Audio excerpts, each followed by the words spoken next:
नमस्ते। यहाँ तोता और मैना की कहानी है। एक समय की बात है। एक हरे भरे जंगल में एक प्यारा सा तोता रहता था जिसका नाम मिट्ठू था। मिट्ठू बहुत ही चतुर और बातें करने वाला था। उसी जंगल में एक और पक्षी रहती थी जिसका नाम मैना था। मैना बहुत ही सीधी सादी और शांत स्वभाव की थी। मिट्ठू और मैना दोनों अच्छे दोस्त थे और अक्सर पेड़ की सबसे ऊंची डाली पर बैठकर मीठी मीठी बातें करते थे। मिट्ठू को अपनी चतुराई पर बहुत घमंड था और वह हमेशा मैना को यह जताने की कोशिश करता था कि वह उससे ज्यादा होशियार है। एक दिन जंगल में एक शिकारी आया। उसने पेड़ के नीचे जाल बिछाया और उसमें कुछ दाने डाल दिए।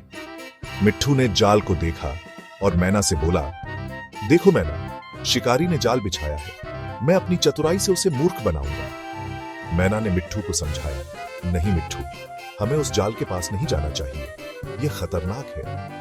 लेकिन मिट्ठू ने मैना की बात नहीं मानी और अपनी चतुराई दिखाने के लिए नीचे चला गया। जैसे ही वह दाने खाने लगा, वह जाल में फंस गया।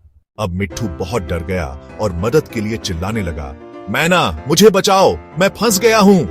यह सुनकर मैना ने तुरंत अपनी बुद्धिमानी का उपयोग किया। वह जोर जोर से चिल्लाकर जंगल के दूसरे जानवरों को बुलाने लगी। उसकी आवाज सुनकर जंगल के कई जानवर वहां आ गए। सबने मिलकर शोर मचाना शुरू कर दिया। शेर की दहाड़, हाथी की चिंगाड़ और अन्य जानवरों के शोर से शिकारी घबरा गया। उसे लगा कि बहुत सारे जानवर उसकी तरफ आ रहे हैं। डर के मारे वह अपना जाल छोड़कर भाग गया। जैसे ही शिकारी भागा, मैना और अन्य जानवरों ने मिलकर मिट्ठू को जाल से बाहर निकाला।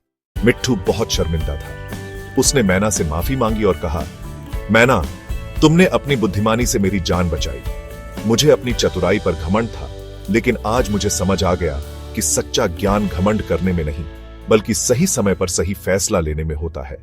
उस दिन के बाद से मिट्ठू ने घमंड करना छोड़ दिया और वह और मैना दोनों सच्चे और अच्छे दोस्त बनकर खुशी खुशी रहने लगे। इस कहानी से हमें यह सीख मिलती है कि घमंड करना अच्छी बात नहीं है और सच्चा ज्ञान और बुद्धिमानी ही हमेशा काम आती है।